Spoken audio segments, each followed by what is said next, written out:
ዓመታት 496971 ቤቶች የተገነቡ ሲሆን 26563 የመንግስት ቤቶች ለልማት ተነሺዎች ያስተላለፍን ሲሆን ከ98000 በላይ የጋራ መኖሪያ ቤቶችን ደግሞ በእጣ ለቆጣቢዎች ማስተላለፍ ችለናል።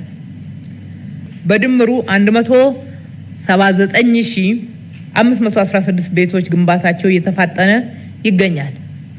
ከነዚህ ውስጥ በመንግስት በጀት ብቻ የተገነቡ ቤቶች 50305 ሲሆኑ እየተገነቡ ያሉ ቤቶች 50305 ሲሆኑ አፈጻጸማቸው ከ40 እጅ በላይ ደርሷል። እዚህ ላይ አንድ ሐሳብ ያዙልኝ። አሁን መንግስት እየሰራች ያላቸው ቤቶች 50000 አካባቢ እንደሆኑ እንግዲህ ወይዘሮ አዳነች አቤቤ ተናግረዋል። ከነዚህ ቤቶች ግን አፈጻጸማቸው አሁንም እንደገና ደግሞ ወደ ኋላ ተመልሰው ከ40 እጅ በላይ ሆነዋል ወይም 40% አካባቢ ናቸው እያሉን ነው። ትናንትና ከትናንት ወዲያ ዜና ላይ መረጃዎች ሲተላለፉ 80%፣ 70%፣ 100% አጠናቀናል፣ በቅርቡ እጣ እናዋጣለን ይሉን ነበር የቤቶች ልማትና እሳቸውም ጭምር። ዛሬ ደግሞ 40% እና ከዚያ በላይ እየፈጸምን ነው የሚል መረጃ ሰጥተውናል። እንዲሁ ከንግግራቸው የተወሰኑ ሐሳቦችን እንድትጋሩኝ በማለት ነው። አሁንም እንከታተላቸው።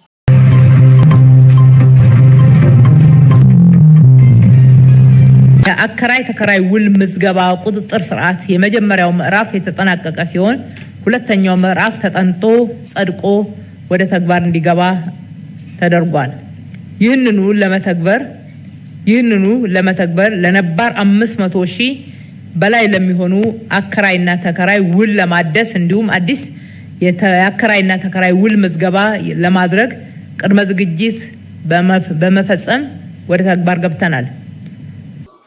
እሳቸው ያተኮሩት የክራይና ተከራይ ወይም የአከራይና የተከራይ ውልን ስለማስፈጸም ነው።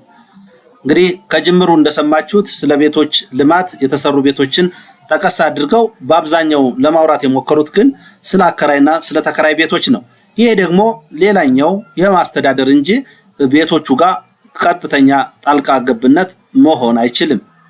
ምናልባት ከአስተዳደር አንፃር ህጎች ይወጣሉ። ህጎች የሚፈጸሙበት መንገድ ደግሞ የራሳቸው አሉታዊም አዎንታዊም ነገሮች ይኖራሉ።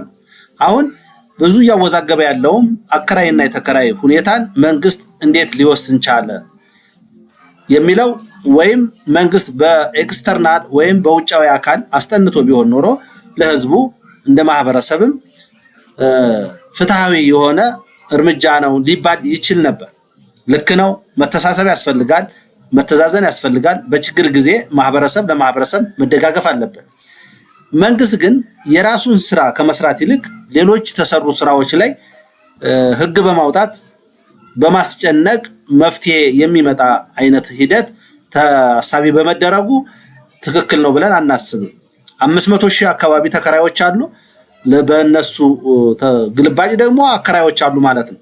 ስለዚህ ለነዚህ ሰዎች ቤት ከማቅረብ አማራጮችን ከማቅረብ ይልቅ ያሉትን ሀብቶች በቁጥጥር በጥናት ወዘተ ያሉ በማህበረሰቡ መካከል ራሱ የቅሬታ ምንጭ እንዳይሆን ወደፊት ያለመተማመን ኬዝ ወይም ያለመተማመን ባህል እንዳይመጣ ስጋት አለ።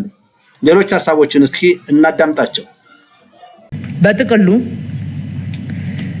እስካሁን ድረስ ያሉት እዳዎች የሚጣረዙ በተለይም ከተማዋን ለጎርፍ አደጋ የዳረገ የመጣውን ህገወጥ ግንባታ ከመሬት አጠቃቀም ውጪ የተሰሩ ተግባራትና ግንባታዎችን የማረም ስራዎች ተሰርተዋል።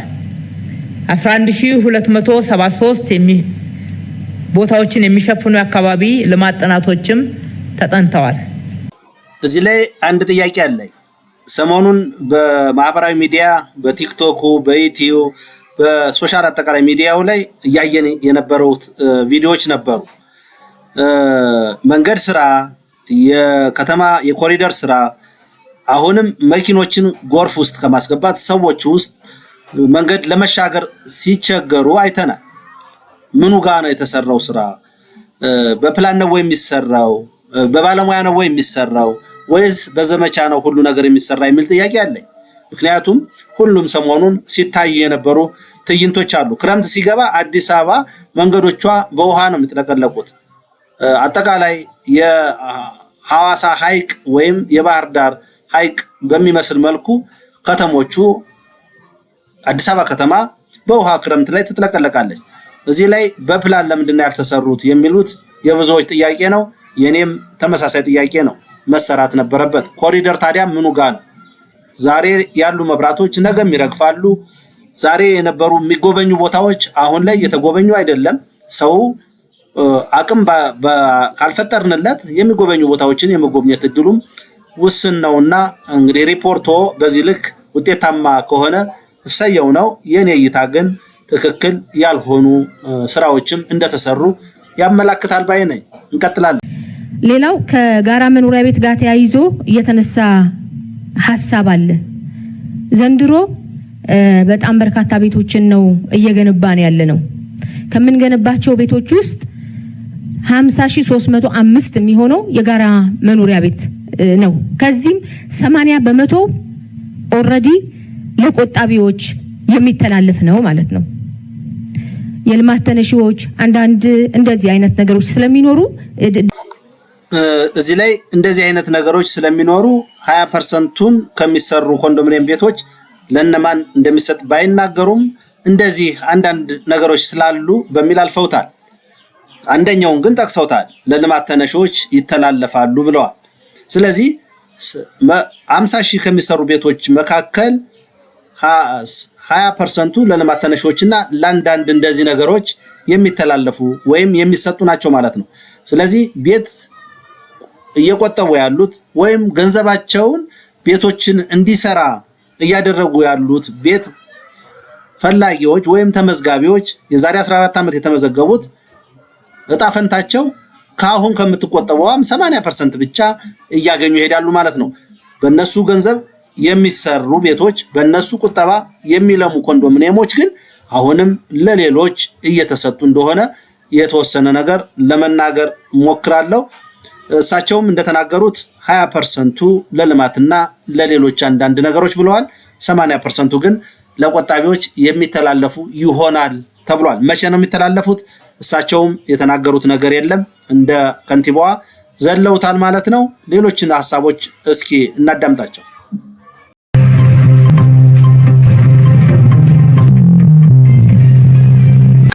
ደግሞም ሬት ስላለው መመሪያው ላይ ቤት በመንግስት ሲሰራ ሬቶች አሉ። ስለዚህ እስከ 80% የሚሆነው ለቆጣቢዎቻችን የሚተላለፍ እንደሆነ ላነሳ ፈልጌ ነው። እሱ ብቻም አይደለም። ሎው ኮስት ቤቶች አሉን። ደጋግ በሆኑ ኢትዮጵያውያን ማህበራዊ ኃላፊነታቸውን በሚወጡ ኢትዮጵያውያን እየተሰሩ ያሉት በዚህ ዓመት ብቻ እንኳን እየተሰሩ ያሉ ከ10,000 በላይ የሚሆኑ ቤቶች አሉ። መንግስትም እንደዚሁ በጣም ዝቅተኛ የኑሮ ደረጃ ላይ ያሉ የህብረተሰብ ክፍሎቻችን እየሰራ ያለ ቤትም አለን እዚህ ቅጠል ተራ። ሌላም ደግሞ አካባቢ ላይ እንደዚህ ከ5,000 በላይ የሚሆኑ ደግሞ አሉን። ሌላ የሚለው ቦታ ቢጠቀስልን ጥሩ ነው። የት ነው ሌላ ቦታ? እሱ የማያውቁት ቦታ አለ፣ ቤት እየተሰራበት ያለ ሌላም ቦታ እየተሰራ ነው የሚል መረጃ ሰጥተውናል። የት ነው? ከቅጠል ተራ ተናግረዋል። ልክ ነው። እዚህ አካባቢ እየተሰሩ ያሉ ቤቶች አሉ። በጎ ፍቃድ ወይም የሶሻል ሬስፖንሲቢሊቲ በሚወጡ ድርጅቶች በተለያዩ እየተሰሩ 10,000 ቤቶች ብለውናል። 10,000 ዝቅተኛ ገቢ ላላቸው ሰዎች ኢትዮጵያውያን የከተማ ነዋሪዎች 10,000 ቤቶች እየተሰሩ ነው ሌሎች ብለዋል። የት ናቸው ሳይታቸው? የት ነው የሚሰሩት?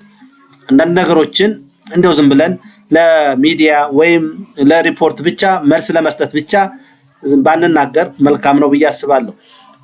እዚህ ላይ መረጃዎች በጣም ነው የሚጣረሱት። የሆነ ሰዓት ላይ 5,000 ቤቶች ለዝቅተኛ ገቢ ላላቸው እየተሰሩ ነው ይላል። ሌላ ቦታ ላይ 10,000 ይላሉ እና መረጃዎችን እንደው እንደዚህ አይነት ቦታ ላይ ሲቀርቡ አጥርተው ለህብረተሰቡ አክብረው ቢቀርቡ መልካም ነው ብዬ አስባለሁ። ወደሚቀጥለው ማለት ነው። አጠቃላይ ዘንድሮ ብቻ ከ10,000 በላይ የሚሆኑ ቤቶች ዝቅተኛ የኑሮ ደረጃ ላይ ላሉ የህብረተሰብ ክፍሎቻችን እየሰራን ያለነው ነው ማለት ነው። በድምር 179,000 ቤቶች እየሰራን ነው ስንል የግሉን ዘርፍ ታሳቢ አድርጎ ነው። በሪል ስቴት እየለማ ያላለ፣ በግል ባለሀብት እየለማ ያላለ በማህበር እየለማ ያላለ ባን ነው።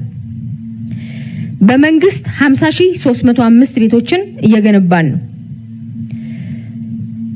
በፒፒፒ 19391 የሚሆኑ ቤቶችን እየገነባን ነው። በበጎ ፈቃድ ደግሞ 5865 በደጋግ ኢትዮጵያውያን የሚሰሩት ቤት ነው። እንዲሁም ደግሞ ዝቅተኛ ለኑሮ ደረጃ ላይ ላሉ ወገኖቻችን መንግስት እንደዚሁ እየሰራ ያለው ደግሞ እሱም ደግሞ 5000 የሚሆን ቤት ደግሞ አለን ማለት ነው። ውድ የቤቶች ልማት አስተዳደር አሁን 5000 ያሉኝ እዚያው በተመሳሳይ ጊዜና በተመሳሳይ ሰዓት ደግሞ 10000 የሚል መረጃ አስተላልፈዋል። እስኪ አንዴ እናዳምጡት። እዚያው ቦታ ላይ ሎው ኮስት ቤቶች አሉን። ደጋግ በሆኑ ኢትዮጵያውያን ማህበራዊ ኃላፊነታቸውን በሚወጡ ኢትዮጵያውያን እየተሰሩ ያሉት በዚህ አመት ብቻ እንኳን እየተሰሩ ያሉ ከ10000 በላይ የሚሆኑ ቤቶች አሉ። መንግስትም እንደዚሁ በጣም ዝቅተኛ የኑሮ ደረጃ ላይ ያሉ የህብረተሰብ ክፍሎቻችን እየሰራ ያለ ቤትም አለን እዚህ ቅጠል ተራ። ሌላም ደግሞ አካባቢ ላይ እንደዚህ ከ5000 በላይ የሚሆኑ ደግሞ አሉን። ስለዚህ እነዚህ ቤቶች ናቸው ዘንድሮ እየተሰራ ያለውና አልፈንም ደግሞ ለሚቆጠቡትና ዝቅተኛ ለኑሮ ደረጃ ላይ ያሉ የህብረተሰብ ክፍሎቻችን እናስተላልፋለን እያልን ያለ ነው። ይሄ ብቻ ግን አይደለም እየሰራን ያለ ነው። ያደረ ዕዳንም ደግሞ እየጠረግን ያለ ነው። ሁላችንም እንደምናውቀው በተለይ ቀደም ብለው የተሰሩ የጋራ መኖሪያ ቤቶች አካባቢ ላይ የነበረውን ሜስ ሁላችንም እናስታውሰው ነው። አንደኛ 139008 የሚሆኑ ቤቶች አፈጻጸማቸው ከ30 እስከ 40% የነበሩ ከለውጡ ወዲህ እነዚህን ቤቶች ተረክበን የጨረስናቸው ናቸው። ከዛ በፊት የተሰሩ ቤቶችን ደግሞ ኢንፍራስትራክቸር የላቸውም። የፍሳሽ ማስወገጃ የሚባል የላቸውም። ቶታሊ ውሃ የሚባል የላቸውም። መብራት የሚባል የላቸውም። መንገድ የሚባል የላቸውም።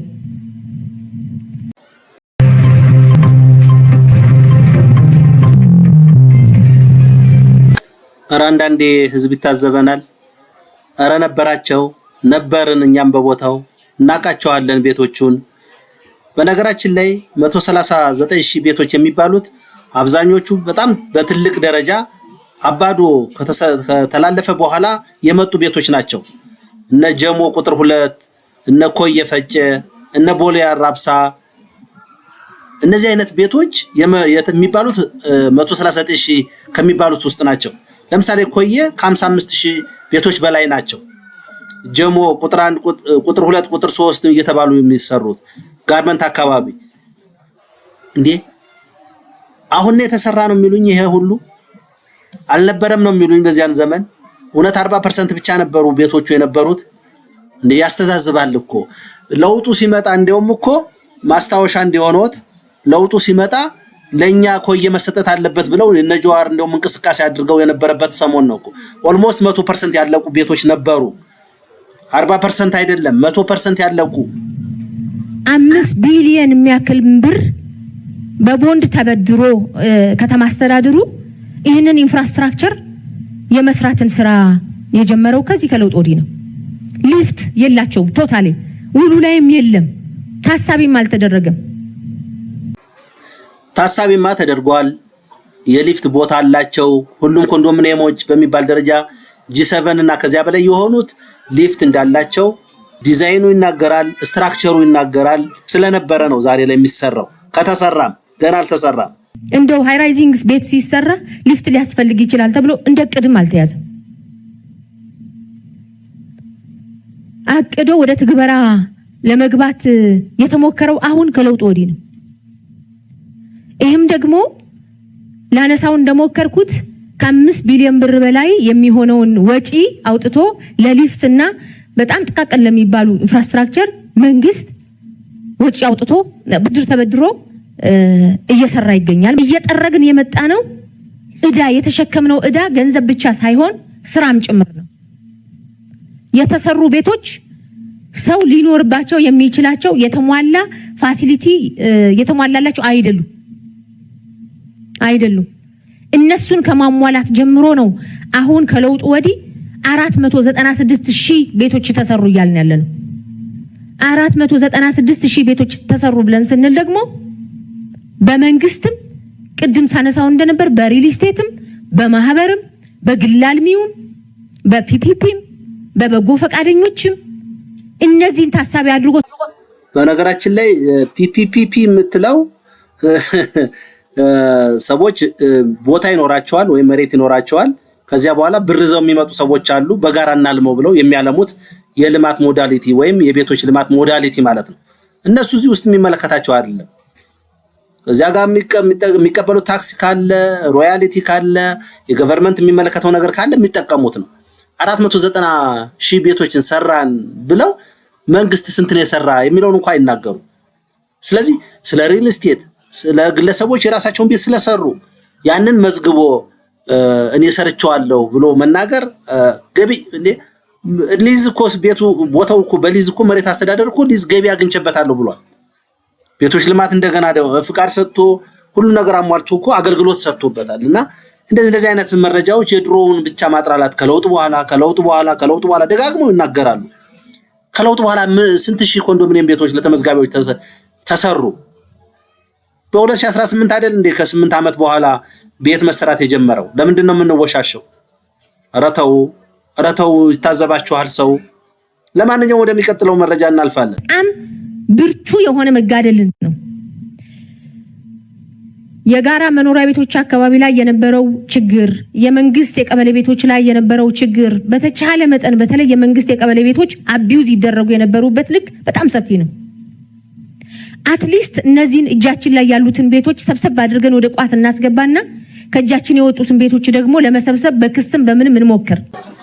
ሰላም ጤና ይስጥልን ውድ የቻናላችን ቤተሰቦች እንደምን አላችሁ? ዛሬ ተመልሰን ወደ እናንተ መተናል። ዛሬ የምንወያየው እንግዲህ አዲስ አበባ ከተማ አስተዳደር ሰሞኑን በምክር ቤቱ ወይዘሮ አዳነች ሰብስባ ንግግር ስታደርግ ነበረ። ጥያቄዎች ተነስተው ነበር። ማህበራዊ ጉዳዮች፣ ኢኮኖሚያዊ ጉዳዮች፣ ፖለቲካዊና ሌሎችም በአዲስ አበባ ከተማ የሚከሰቱ ጉዳዮችን ውይይት ሲደረግባቸው ነበረ። እንግዲህ ብዙዎች የሚጠብቁት የ2018 በጀት ዓመት መዝጊያ ወይም ማጠናቀቂያ ላይ ምን ያህል ቤቶች ለነዋሪዎች ይተላለፋሉ የሚለው በጉጉት ተጠብቆ ነበረ። እሳቸው ምን አሉ የሚለውን ተመልሰን እንመጣበታለን። ሌላው የኑሮ ውድነትን ተነስቷል። እንግዲህ ከተማ አስተዳደሩ ራሱ መስራት የሚችላቸውንና ሌሎች አካላት ደግሞ በከተማ አስተዳደሩ ስር መፈጸም የሚችሉትን ለይተው ማየት አልቻሉም። እንግዲህ ሪፖርታቸው ላይ እንዳየነው ሪፖርታቸው አብዛኞቹ የሪል ስቴቶችን በቤቶች ዙሪያ በተለይ ሪል ስቴቶችን የፒፒ ሉታድ የግል አልሚዎችን በራሳቸውን ቦታ የሚያለሙ ሰዎችን እንዲሁም በበጎ አድራጎት ወይም የማህበረሰብ ኃላፊነትን ከመወጣት አንፃር ትላልቅ ድርጅቶች በተለይ እንደ በላይነህ ክንዴ እንደነ ሚድሮክ፣ አዋሽ ባንክ፣ ንግድ ባንክ የመሳሰሉት እነዚህ ተቋማት የሶሻል ሪስፖንሲቢሊቲ ስለሚወስዱ ተቋማትን ይገነባሉ። እንደ ግዴታም ነው ራሳቸውን የሚያዩት። ትክክል ነው።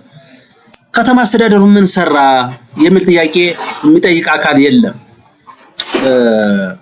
እየተጠየቀ ያለው ከዚህ በፊት 2005 አካባቢ 960,000 አካባቢ ሰዎች ኮንዶሚኒየም ቤት ለማግኘት ተመዝግበው 14 ዓመት ሙሉ እየጠበቁ ነው።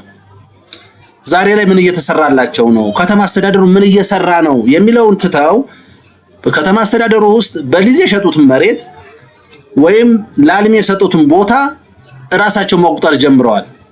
ይሄ የምር እውነት ለመናገር እንደው አንዳንዴ የህዝብንም መናቅ ይመስላል። ህዝቡ እየጠየቀ ያለው ከተማ አስተዳደሩ በራሱ ስለሰራቸው ጉዳዮች ነው። መጠየቅም ያለበት እንደዚያ ነው። ሁኔታዎችንም ማመቻቸት ያለበት በዚህ ልክ ነው። ሪል ስቴቱ በከተማ ደረጃ ነው የሚገነባው። የግል አልሚዎች የሊዝ ቦታ ወስደው ወይም የግል መሬት ያላቸው ሰዎች ብር ደግሞ ያላቸው ሰዎች በፒፒ ወይም በባይላተራል ሆኖ በጋራ ይሰሩትና ቤቱን የተወሰነውን የባለ መሬቱ የተወሰነው ደግሞ ገንዘብ ይዞ የመጣው የሚሰሩበት ሁኔታ አንዱ ሞዳሊቲ ነው። ይሄ ኦልሬዲ መንግስት ማመቻቸት የሚችለው በሊዝም ከሆነ ሸጦታል ማለት ነው መሬቱን። ከዚያ በኋላ የሱ ጉዳይ አይደለም። የሱ ጉዳይ የሚሆነው ለህብረተሰቡ በተለይ ለዝቅተኛ ኑሮ ላይ ላሉ ማህበረሰቦች ተመዝግበው እንግዲህ ቤት አሟላለሁ ብሎ የጠየቀ ማህበረሰብ ለሱ ምን እያሟላው ነው የሚለውን መጠየቅ ነበረባቸው፣ መመለስም ነበረባቸው። አልተሰራም። እኔውም አንዳንዴ የድሮው ነው የሚያወሩት 139,000 ቤት ተረክበን ሽንት ቤት የለው፣ ውሃ የለው፣ መንገድ የለው፣ ሊፍት የለው። እንዲሁ አንዳንዴ ስናማም እኮ ልክ ይሄ ሁሉ እውነት የለውም ነበረው። የድሮ ቤቶች ኦልሞስት እኮ የተጠናቀቁ ቤት ናቸው። ሲጀመርም አሁን አዲስ አበባ መስተዳድር ሊዋራባቸው የሚችሉት አይደሉም። ለምሳሌ ከ139,000 ቤቶች በላይ ከ60,000 ቤቶች በላይ የሸገር ከተማ ነው፣ ኦሮሚያ ላይ ነው አሁን ያሉት። ምንም ሊፍት መግጠም አይጠበቅበትም ከተማ አስተዳደሩ። ውሃ መብራት ምናምን የሱ ጉዳይ አይደለም። አሁን የኦሮሚያ ሆነዋል በቃ ከተላለፉት ከ139,000። ስለዚህ ስለ የትኞቹ ቤቶች ነው የሚያዋሩት የሚለው የብዙዎች እንደው የማደናገሪያ ጥያቄዎችና መልሶችን ከመስጠት ይልቅ ምን ሰራን ምን አጣን በሚል ቢሰሩ የተሻለ ነው ብዬ አስባለሁ። ከዚያ ውጪ ከለውጡ በኋላ የቤቶች ልማት አስተዳደር ይናገራሉ ደጋግመው እንደዚህ ሰርተን ከለውጡ በኋላ ውሃ አስገብተን ከለውጡ በኋላ ቤት ሰራን አይደለም የሚሉ ቤት ሰርተን አስተላለፈን አይሉም እኮ። ሊፍት ልንሰራ እንደዚህ ብለን በዚህ አመት ሊፍት ሰራ። ለውጡ እኮ እህቴ 10 አመት ሊሆነው ነው። በ10 አመት ምንድነው የሰራውት ነው የሚባለው እንጂ የድሮ ቤቶችን ዝም ብሎ የድሮ ሰዎችን እያሙ የድሮ ሰዎችን እየተቹ መኖሩ ብዙም የሚያዛልቅ አይደለም። እና ይሄ አመታዊ ጉባኤ ነው። አመታዊ ምክር ቤቱ ልክ 5ኛ አመቱ የምክር ቤት አመታዊ ጉባኤ ነው። አመታዊ ጉባኤ ላይ አመታዊ አፈጻጸሞችን ነው ሪፖርት ማድረግ ያለባቸው። በአመቱ ምን ሰራው አይደለም እያሉ ያሉትና ምናልባት በአመቱ ውስጥ ከኮሪደር የተለየ ማህበረሰብን ኑሮ የሚያሻሽል የማህበረሰብን የኑሮ ችግር የሚፈታ ነገር ይሄን ያለ የጎላ ነገር ከተማ አስተዳደሩ እንዳልሰራ ይታወቃል። ያው ኮሪደር ልማት ነው ሲሰራ የከረመው። ኮሪደር ስራ ስንሰራ ከረምን ብለው ማለፍ እኮ ይችሉ ነበር። አብዛኛው የቤት ጥያቄ አብዛኛው የኮንዶሚኒየም ጥያቄ ሲወራ የነበረው ከለውጥ በኋላ የዛሬ 5 አመት የዛሬ 6 አመት ጥያቄው እኮ ዛሬ ነው። በአመቱ ውስጥ ምን ያህል ሰራችሁ? በ2018 ምን ያህል ቤቶች ሰራችሁ? ስንት አስተላለፋችሁ ነው ጥያቄው።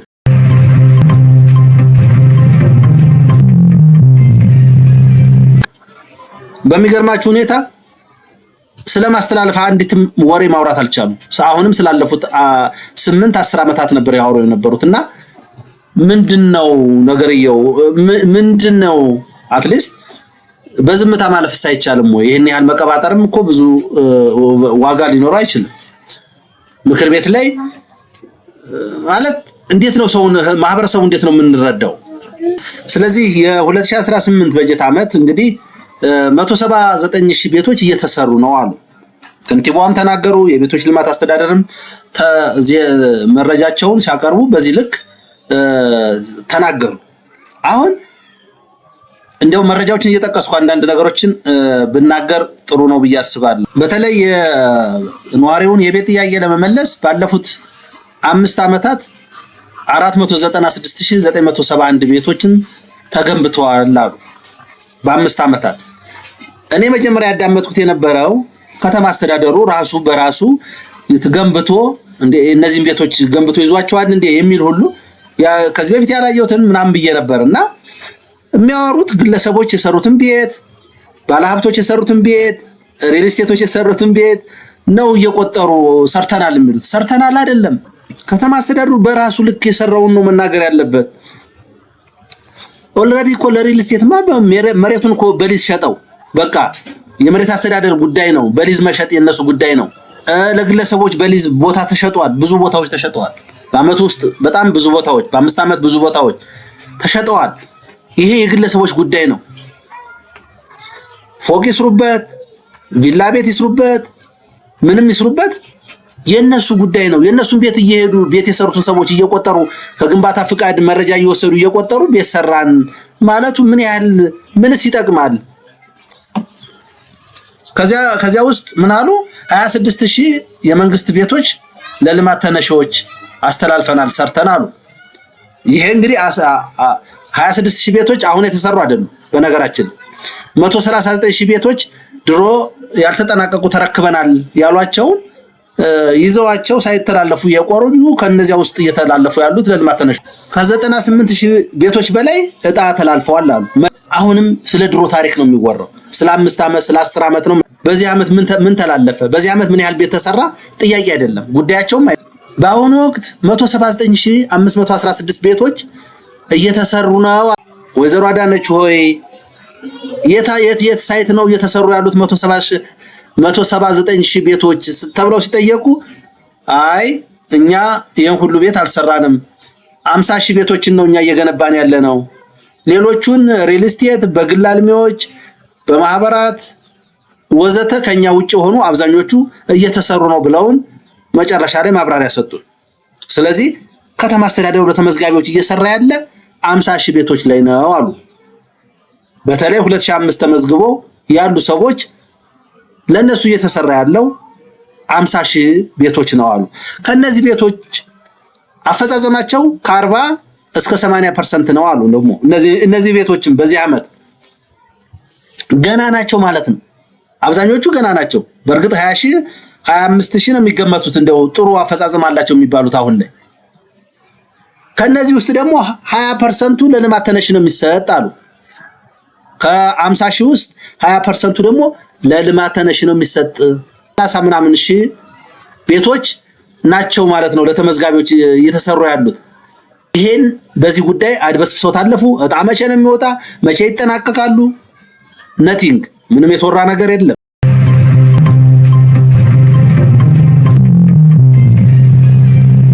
ምንም ሐሳብ አልተላለፈም። ጥያቄው ተነስተዋል፣ ግን ስለ 5 ዓመት ስለ 10 ዓመት ስለ ለውጥ ነው ሲያወሩት የነበሩት። እንዴ ለውጡ ከመጣም እኮ 10 ዓመት ሊሆነው ነው። እነዚያኞቹ በ10 ዓመት አትሊስት 300 ምናምን ከ327000 ቤቶች በላይ አስተላልፈዋል። የነሱን አሻራ ተረክቦ ይሄኛውም አስተላልፈዋል። ምን ሰራችሁ በዚህኛው ጊዜ ምን ሰራችሁ የሚል ጠያቂም የለ። መልሳቸውም ስላለፉት ዓመታት ነው እንጂ ስለ 2018 አፈጻጸም አንዲትም ነገር መናገር ባለመቻል አሳልፈውታል ማለት ነው።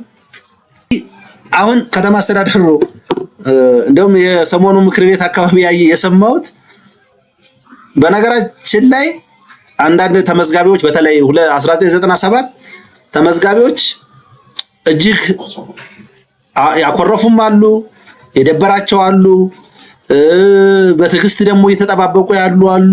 ይሄ ዓመት የኛ የመጨረሻችን ይሆናል ብለው ደግሞ በተስፋም የሚጠብቁ አሉ። 2005 ግን ብዙ ተስፋ አይታየኝም። እኔ ጨለምተኝነት መሆን ሳይሆን ከተማ አስተዳደሩ ከሚሰራው አንፃር ከሚንቀሳቀሱበት አንፃር ከሚያቀርቡልን ነገር አንፃር ለ400 ለ500 ሺህ ቤት ሰርተው ይሰጣሉ ብዬ በፍጹም አላምንም። ይሄው ከለውጥ በኋላ ብለው እኮ 10 ዓመት ሊሆነው ነው፣ 9 ዓመት ሆነው ምን ቤት ተሰራ? ምንም። ይሄው የተጀመሩት ቤቶችም ማለቅ አልቻሉ። እንደው አንዳንዴ ይሄ ፖለቲካ ብቻ ባናወራ ምን አለ? ይሄ ህዝብ እኮ ይረዳል። አንዳንዴ አይረዳንም የምንለውን ህዝብ እኮ ይረዳል። መናቅ የሚመስሉ ነገሮችን ባናሳይ መልካም ነው ብዬ አስባለሁ። አብዛኛው የምክር ቤቱ ወሬ ስለ ክራይ ነው። ክራይ እኮ እናንተ ጉዳይ አይደለም። ህግ ነው የምታስቀምጡት፣ ህጉን ማስፈጸም ነው። መንግስት የተከራይና አከራይ ጉዳይ እሺ ሀገራዊ ችግር ነው፣ ከተማ አቀፍ ችግር ነው። ችግሩን ለመቅረፍ ህግ አወጣ። በዚህ ህግ መሰረት ትገዛለህ አለ። የግለሰብን ቤት ዋጋ ለማጥናት ከተማ አስተዳደሩ በምን ሞራል እንደሚያጠናው ራሱ ግራ ነው የሚገባ። ከዚህ በፊት ተደጋግሜ ተናግሬያለሁ። መብራት እንደፈለገ ነው የሚጨመረው፣ አሁንም ጨምሯል። ውሃ እንደፈለጉ ነው የሚጨምሩት፣ ቴሌ እንደፈለገ ነው የሚጨምር። ሞኖፖላይዝ ናቸው የመንግስት አገልግሎቶች። እንደው ትንሹ እንኳን ፓስፖርት ወረቀት፣ ፓስፖርት፣ የትምህርት ማስረጃ፣ መታወቂያ፣ ፋይዳው ምኑ ተራ የሆነው ነገር እንኳን የሚቀመሳለን። በየቀኑ ነው የሚጨምረው ዋጋው፣ በየጊዜው ነው የሚጨምረው መንግስት። በምን ጥናት ነው የግለሰቦችን ቤት እናንተ ክራይ ዋጋ የምታወጡላቸው? እና ከዚህ አንፃር ሲታይ ህብረተሰቡን ለማረጋጋት ከ500,000 በላይ ተከራይና አከራዮች አሉ። እነሱ ላይ በደንብ እየተሰራ ነው። ማስጠንቀቂያ ደግሞ ይናገራሉ በመሃል። እንደዚህ አልነበረም። እንደ መንግስት ልክ ነው፣ እንደ ህግ ሆኖ ብዙዎች ልክ ነው በዚህ ጉዳይ ይጎዳሉ። ግን አብዛኞቹን አትጠቅሟቸውም። በእርግጠኝነት መናገር ይቻላል አትጠቅሟቸውም። የሚጠቀሙም አይመስለኝም። መንግስት መፍትሄ ማድረግ ያለበት አማራጭ ቤቶችን መገንባት፣ የሚከራዩ ቤቶችን መገንባት፣ ለዝቅተኛ የኑሮ ነዋሪዎቹ ለከተማ ነዋሪዎች ተመጣጣኝ ቤቶችን ማቅረብ ነው። እስኪ እናንተ አቅርቡና አከራዩ በዚህ ዋጋ እናንተ በጠቀሳችሁት ዋጋ 11% ፖለቲካውን ላለመንካት ወይም የኑሮ ውድነቱን ላለመንካት የቤት ክራይ ላይ 11.5% ነው ጭማሪ የሚያሳየው ጥናቱ የሚያሳየው አሉ። እንደዚያ ነው እንዴ? ነው መብራት እንደዚያ ነው የጨመረው? ነዳጅ እንደዚያ ነው የጨመረው? 11% ነው የጨመራችሁት? ውሃ ላይ 11% ብቻ ነው የጨመራችሁ? መንግስት አገልግሎቶች ላይ 11% ነው የተጨመረው? 200 እና 300% ነው የተጨመረው።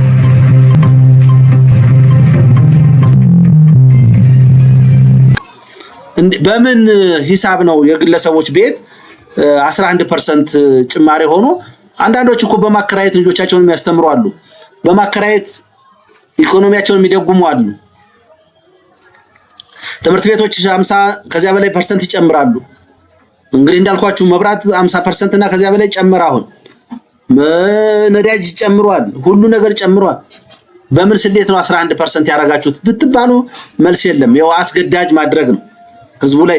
ሲጀመር ጥናቱ ላይ ማህበረሰቡ ራሱ መካተት አለበት።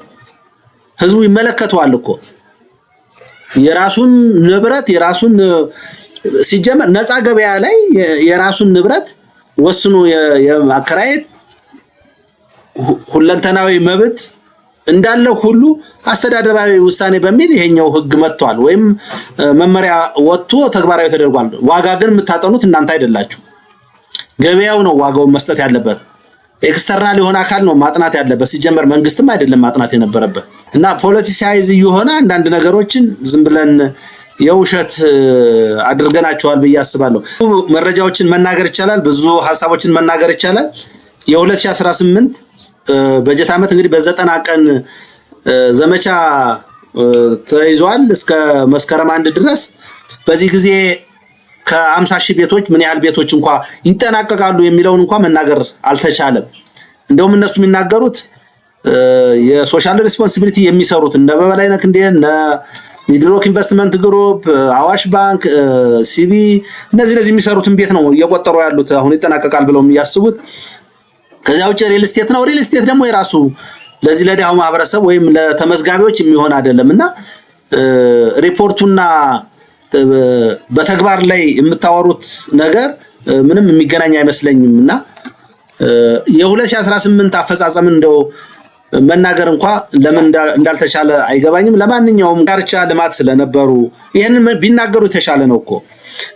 የኮሪደር ልማት ላይ ስለነበሩ ዝቅተኛ ማህበረሰብን የኢኮኖሚ ጫናውን የሚያስወግድ ከቤት ክራይ ውድነት የሚያላቅቅ ስራ አልተሰራ።